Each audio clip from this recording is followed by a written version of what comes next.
네, 제가 오늘 드릴 말씀은 그 구원 그리고 더 좋은 것이라는 제목입니다. 평신도 설교 주간을 이렇게 맡게 돼서 여러분 앞에 이렇게 앞에 섰습니다. 사실 믿음 생활한 지 이제 20년 정도 됐습니다. 그리고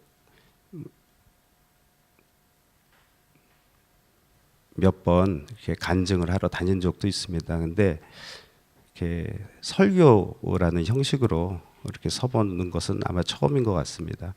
영광으로 생각하기도 하고, 또 한편으로는 제가 받은 은혜를, 또 제가 믿는 믿음을 이렇게 함께 나눌 수 있고, 또 여러분과 같은 기도를 할 수 있는 기도 제목을 갖게 돼서 감사하게 생각합니다. 오늘 저는 제 삶에서 하나님과 제대로 마주하게 된 두 번의 시기를 말씀드리려고 합니다.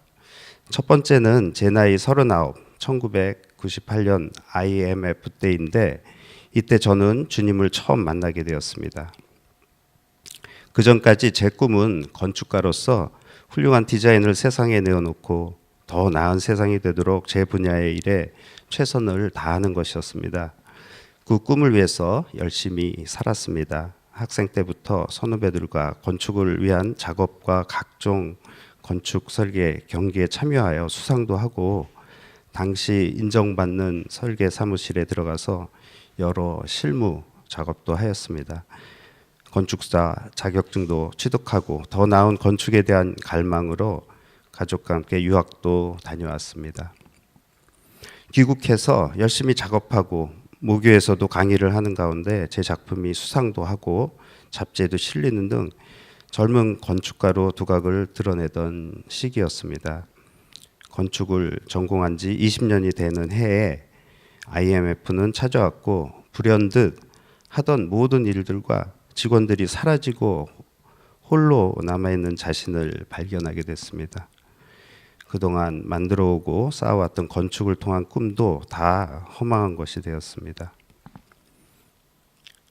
이러한 꿈의 상실과 현실의 무게감, 미래에 대한 불안감, 그리고 그 가운데 저는 비로소 하나님을 찾을 수밖에 없었습니다.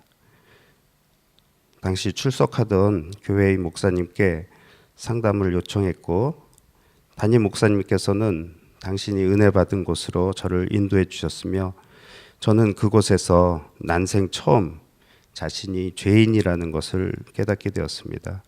그때 자신의 잘못 살았던 이전의 삶을 회개하게도 해주셨고, 통해의 눈물도 흘리고 거듭남의 체험과 성령님의 임재도 경험하게 되었습니다. 처음 나간 길거리 전도에서 영접하는 영혼도 만나서 깜짝 놀랐습니다. 이때 갈라디아서 2장 20절 말씀이 제 심령에 깊이 자리 잡게 되었습니다.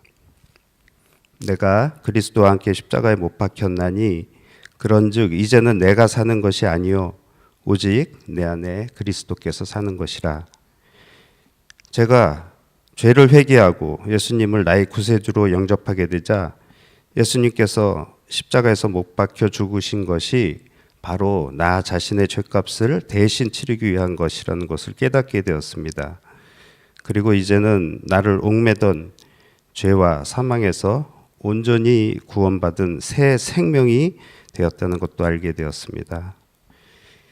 이제 내가 육체 가운데 사는 것은 나를 사랑하사 나를 위하여 자기 자신을 버리신 하나님의 아들을 믿는 믿음 안에서 사는 것이라. 그리고 구원받은 나의 새 생명은 이전에 죄된 세상에 속한 생명이 아니라 하나님의 소유이며, 그분이 나의 주인이 되시고 나를 통치하시고 그의 나라에서 사는 법을 알려주시고 인도해 주신다는 것이 믿어지게 되었습니다. 그러므로 이제는 내가 산다기보다는 내가 주님의 뜻을 이루어 드리기 위해서 산다고 하는 것이 맞는 것입니다. 저는 이때부터 예수님께서 부탁하신 예수님을 믿고 구원을 받도록 이웃에게 복음을 전하는 일이 나의 가장 중요한 일임을 알게 되었습니다. 이전에 나와 같은 내 주변의 사람들에게 하나님의 사랑과 예수님의 희생 그리고 구원의 약속인 복음을 전하는 삶을 살게 되었습니다. 이 깨달음이 당시 세상 가운데서 소망을 잃고 낭망하던 저에게 다시금 살 힘과 용기를 주는 참 소망이 되었던 것입니다. 그래서 그때부터 주어진 재능인 건축 분야를 통해 선교와 봉사를 꿈꾸게 되었습니다. 1999년부터 바미 국제 전문인 도시건축봉사단이라는 건축 선교단체를 구성해서 건축 봉사의 실제적인 활동을 하게 되었습니다. 중국, 캄보디아, 인도네시아, 일본 등지로 전문인들과 청년들을 중심으로 한 선교팀을 이끌며 도시와 마을, 대학교 등의 마스터 플랜을 제공하고 선교사님들의 건축적 사역을 도왔습니다. 그리고 사회 각 기관과 협력해서 제3세기의 어린이와 학생들을 위한 유치원과 학교 등을 건립하는 일도 동남아시아와 아프리카 등지에서 진행했으며 국내에서는 20여 차례에 걸쳐 독거노인 주거 환경 개선 사업을 하였고 봉사 관련 전문 서적을 발간하거나 건축 봉사 세미나 등을 통해서 건축 봉사의 장이 대사회적인 운동이 되어 가도록 꾸준히 일했습니다.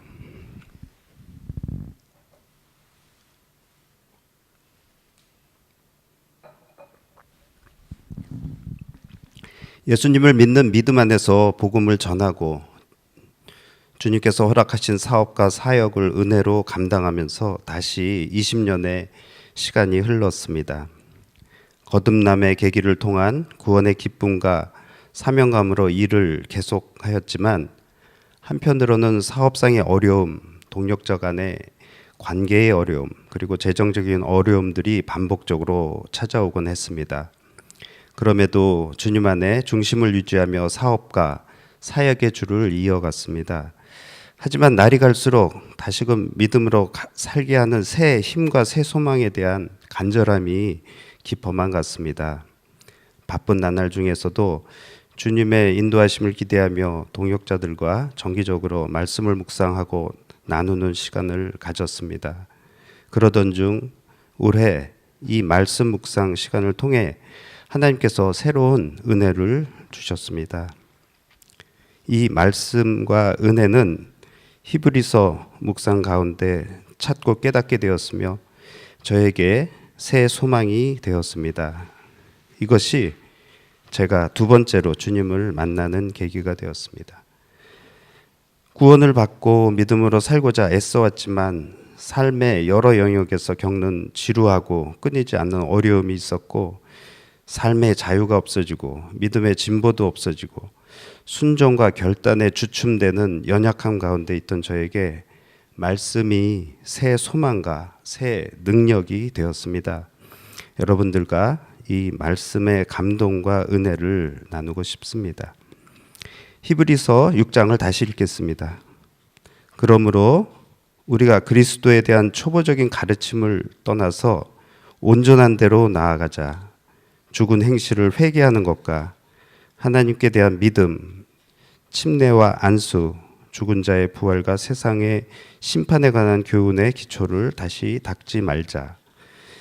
히브리서 6장 1절은 그러므로 라며 시작하는데 5장 말미에 보면 이제까지의 어린아이와 같은 믿음에서 단단한 것을 먹을 수 있는 장성한 믿음의 선생이 되고 선악을 분별하는 자, 성숙한 자가 되어야 한다라고 합니다.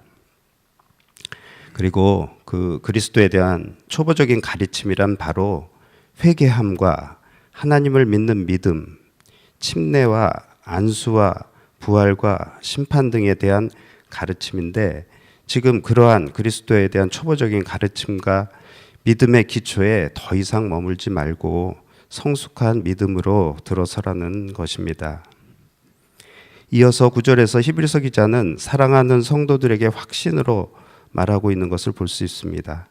즉 너의 경우는 이보다 더 좋은 것, 구원과 함께 오는 것, 것이 있다고 합니다.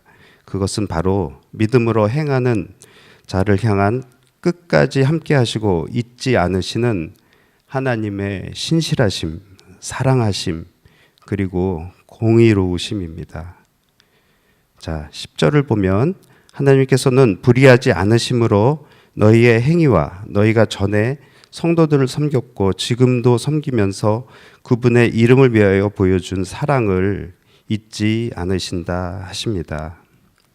즉 믿음으로 살면서 성도들과 하나님이 사랑하시는 자들에게 행한 일들과 사랑 그리고 헌신과 수고를 아시고 반드시 갚아주신다 하시는 것입니다. 마지막 때 주님을 만나면 내가 너를 안다. 그리고 너의 수고를 안다. 나 때문에 그리고 나의 종과 나의 백성과 나의 나라를 위해서 어렵고 힘든 가운데서도 내 마음을 읽고자 하며 내 편에 서서 끝까지 수고한 너를 결코 잊지 않겠다 하시는 주님의 위로와 격려의 음성을 이 히브리서 말씀을 통해 듣게 되었고 이거는 제게 큰 감동과 깨달음으로 다가왔습니다. 저는 20년 전 IMF 때 구원받은 확신이 있었습니다. 그리고 분명한 삶의 변화도 있었습니다.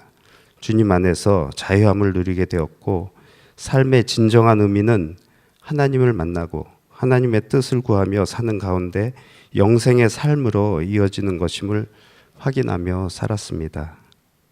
그리고 이제 그 구원의 확신을 넘어서 구원과 함께 오는 더 좋은 것이 있는데 이것은 주님께 순종하며 주님께서 사랑하시는 사람들을 위해 사랑하고 섬겨주고 행한 모든 것을 주님께서 잊지 않고 갚아주신다는 주님의 변치 않는 약속과 사랑임을 깨닫게 된 것입니다.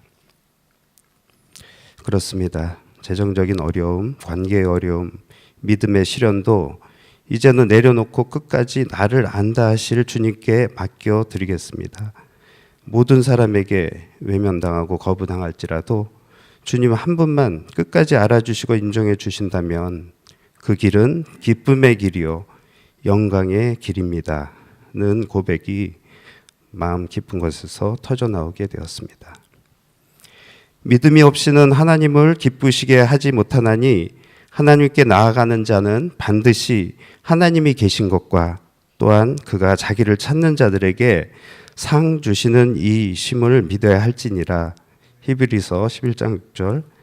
신실하신 주님은 우리의 믿음의 수고와 헌신을 기억하시고 주님을 만날 때 착하고 충성된 종이라 하실 것입니다. 어떠한 어려움 중에도 주님의 뜻을 구하고 주님의 마음을 헤아리고 주님을 찾고 의지하는 자에게 반드시 그 수고를 보상해 주신다는 말씀은 제게 새 소망이 되었습니다. 주님의 신실하신 약속으로 인해 담대한 마음을 갖게 됩니다. 실은 그 사이 정말 용서가 되지 않는 사람이 있었습니다. 그 일에 대해서는 생각도 거론도 하고 싶지 않았습니다. 그런데 주님은 원수를 사랑하라 하십니다. 심지어는 돌려받을 생각도 하지 말고 빌려주라 하십니다.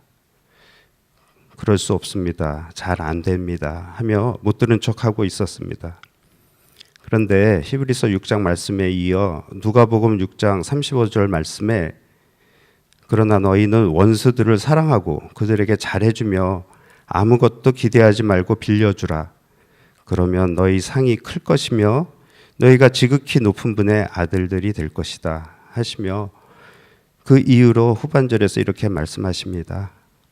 그분은 은혜를 모르는 자들과 악한 자들에게도 인자하시기 때문이다. 그렇습니다. 하나님께서는 은혜를 모르던 이전에 나 같은 자, 죄와 악에 속해 있는 나 같은 자를 아직도 인자하심과 인내하심으로 기다리고 있으니 너는 나의 마음을 헤아려서 내 말에 순종하여 용서하고 꾸어주라. 그러면 내가 나의 나라에서 잊지 않고 너의 수고를 갚아주리라 는 음성을 듣게 하십니다. 그동안 주님 때문에 억울해했던 자신이 부끄럽습니다. 믿음이 없이는 하나님을 기쁘시게 하지 못한다 하셨는데 구원은 받았고 새 생명도 받았는데 여전히 믿음의 초배에 있던 제게 새 믿음과 새 소망을 주시는 것입니다. 주신 새 소망으로 남은 삶을 주님의 능력과 사랑 가운데 주님의 기쁨이 되어 나아가길 소망합니다. 그리고 처음 구원받은 믿음의 초보 단계인 회개와 하나님을 믿음과 침례와 안수와 부활과 심판의 가르침만을 반복하면서 앞으로 나가 하나님의 사람들을 섬기고 사랑하는 자가 되어 아브라함 같이 오래 참아 약속을 받는 자가 되라 하십니다. 이제 이 구원과 더 좋은 것, 믿음으로 섬기는 자에게 끝까지 잊지 않으시고 주시는 상급의 약속과 주님께서 내가 안다 하심을 기대하며 바라기는 앞으로 몇 년 후에는 선교주로 나가게 되길 기대합니다. 아직도 가난과 부조리 가운데 살아가는 많은 영혼들이, 특히 어린 영혼들과 미래를 짊어지고 나갈 청년들을 위한 기술교육의 장을 열어줄 수 있도록 나의 재능과 건축을 통한 사역, 그리고 그간 함께 해왔던 믿음의 동역들을 통해 쓰임받고자 하는 소망을 새롭게 다지게 됩니다. 이제 말씀을 마무리하고자 합니다. 구원의 자리, 그리스도의 초보적인 가르침의 자리에 안주하지 않고 아름다운 꿈을 나누며 주님의 사람들을 섬기고 주님께서 약속하신 상급을 받는 자리에 이르는 저와 여러분 다 되시기를 축복드리며 그리하실 주님께 감사와 찬양을 올려드립니다. 아멘. 두 번 나눠서 기도하시겠습니다. 먼저 첫 번째는 어린아이와 같은 초보적인 믿음 안에 맴도는 삶에서 장성한 분량의 믿음이 되게 해 주옵소서. 그래서 주님 부탁하시는 주님의 사람들을 잘 섬기는 그러한 인생이 다 되도록 은혜를 내려 주시옵소서. 통성으로 기도하시겠습니다.